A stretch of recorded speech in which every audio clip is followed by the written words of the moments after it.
여러분 삼국지 아시나요? 삼국지는 중국의 삼국시대를 배경으로 하고 있는 이야기입니다. 삼국지의 이야기는 유비관우 장비가 황건적이라고 하는 나쁜 도적들을 물리치는 것으로 시작하는데요.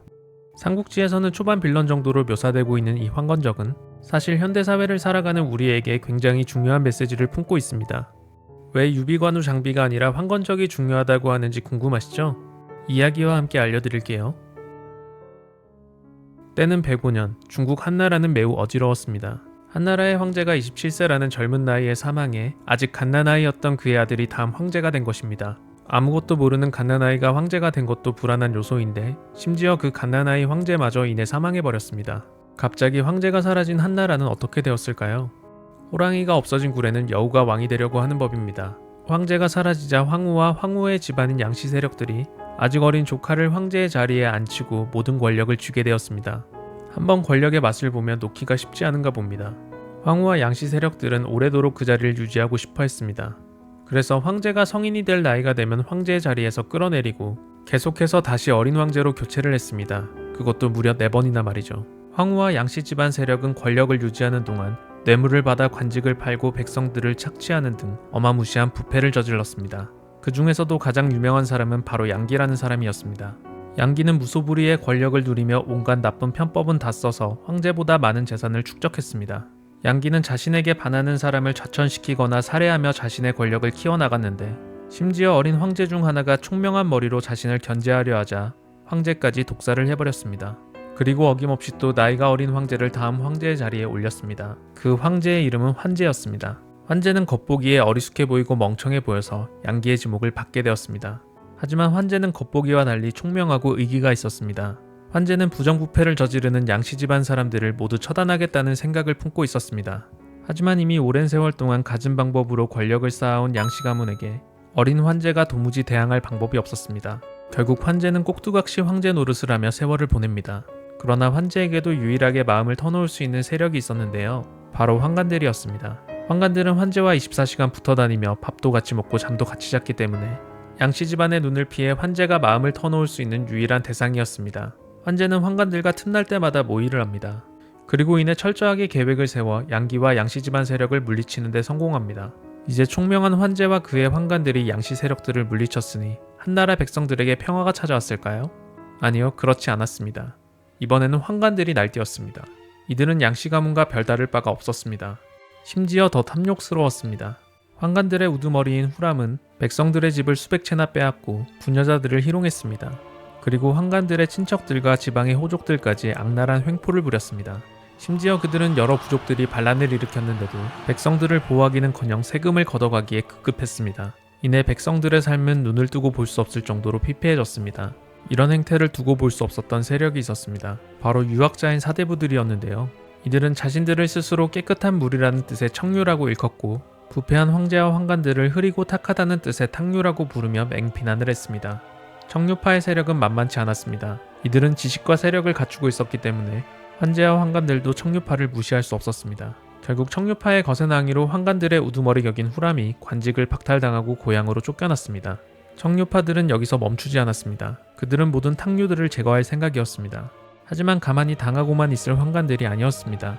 환관들은 청류파의 중심이었던 이응이라는 사람을 환제에게 모함해서 청류파를 걷어내려고 했습니다. 이 작전은 성공적이었습니다. 수많은 청류파들이 감옥에 갇히거나 죽음을 맞이하게 되었습니다. 이 사건을 1차 당고라고 합니다. 이 1차 당고의 여파로 청류파의 힘이 꺾였습니다. 이대로 청류파의 세력은 사라질 것 같았습니다. 하지만 1차 당고 이후에 이상한 기류가 흐르기 시작했습니다. 체포 목록에 오른 사람들이 진짜 사대부다라는 목소리가 퍼졌던 것인데요. 남아있는 청류파들이 오히려 감옥에 가지 못한 것을 부끄러워하며 강력한 투쟁을 이어간 겁니다. 하지만 환관들의 힘을 당해내기에는 역부족이었습니다.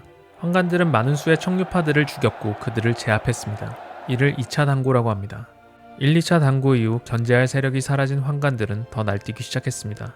백성들에게 말도 안 되는 세금을 걷어갔고 굶어 죽거나 수탈을 견디지 못해 도망다니는 백성들이 나라에 넘쳐났습니다. 이때 등장한 것이 오늘 이야기의 주인공인 황건적입니다.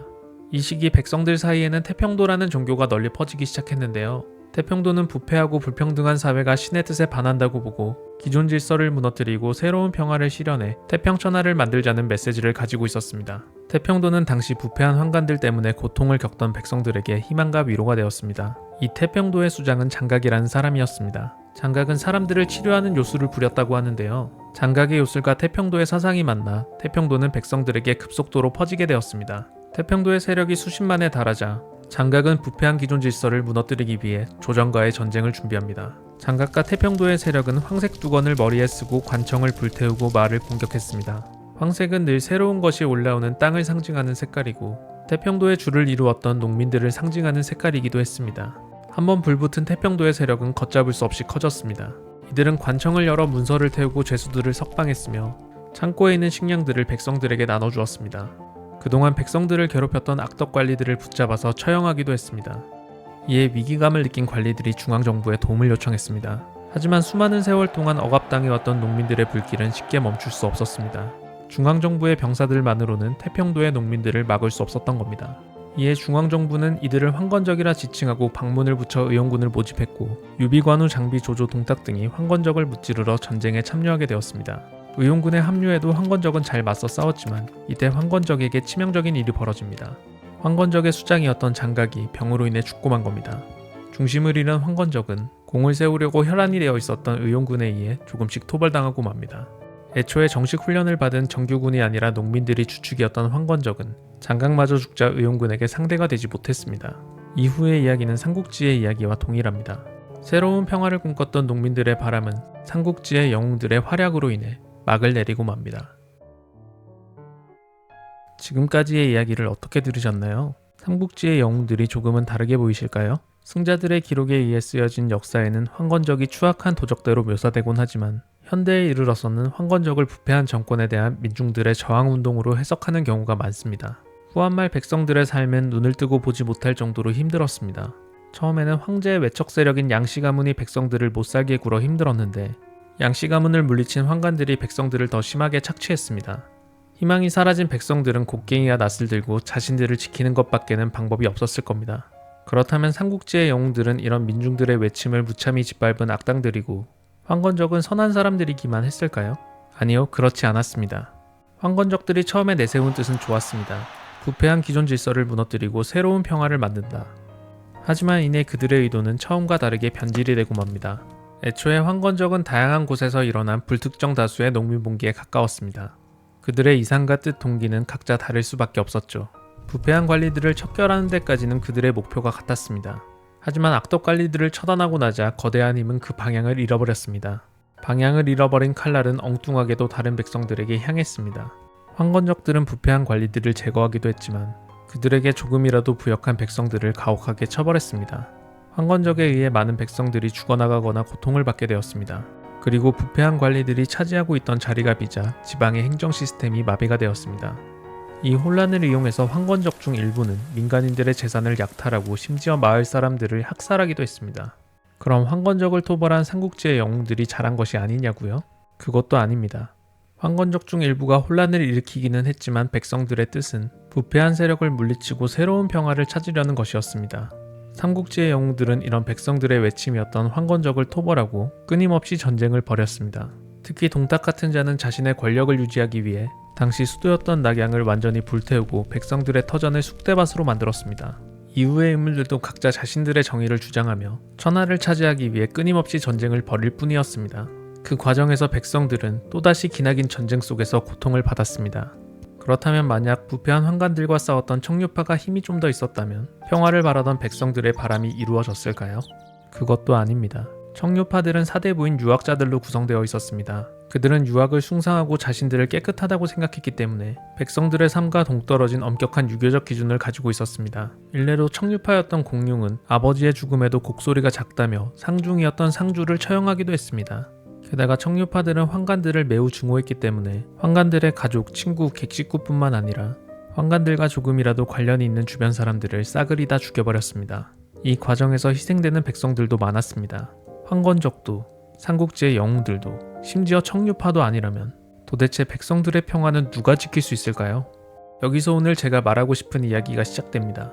현대를 살아가는 우리에게는 황건적의 시대와는 다르게 오랜 세월을 축적해서 쌓아온 민주주의라는 시스템이 있습니다. 황건적의 사례에서 알아봤듯이 힘 있는 소수의 탐관오리들에게 나라를 맡기면 그들의 욕심에 의해 나라가 부패하고 망가집니다. 그렇다고 깨끗하다고 생각하는 정치인들에게만 나라를 맡기면 국민들의 바람과는 다소 동떨어진 정책들이 만들어질 수 있습니다.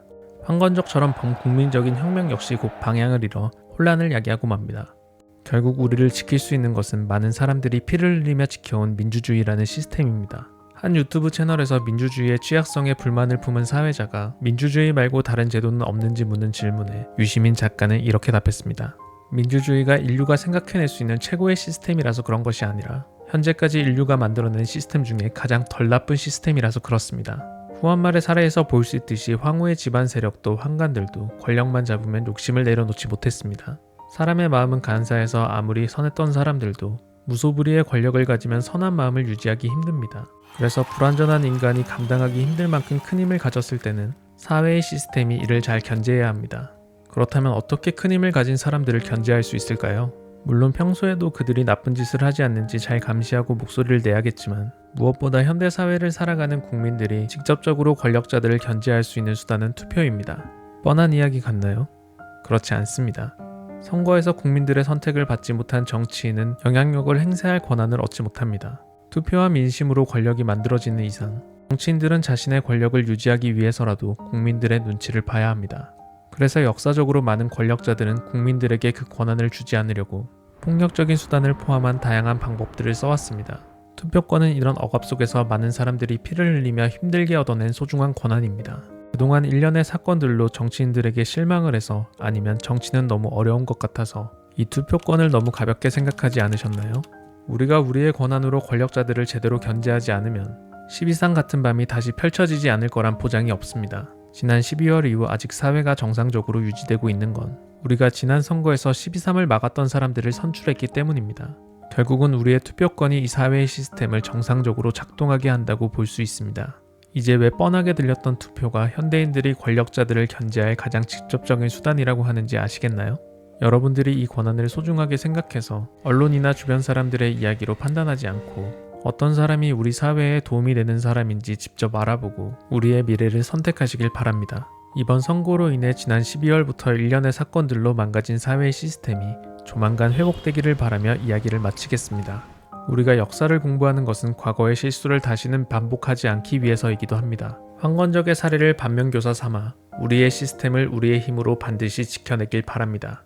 지금까지 여러분들께 사유할 거리를 올려드리는 사유식탁이었습니다.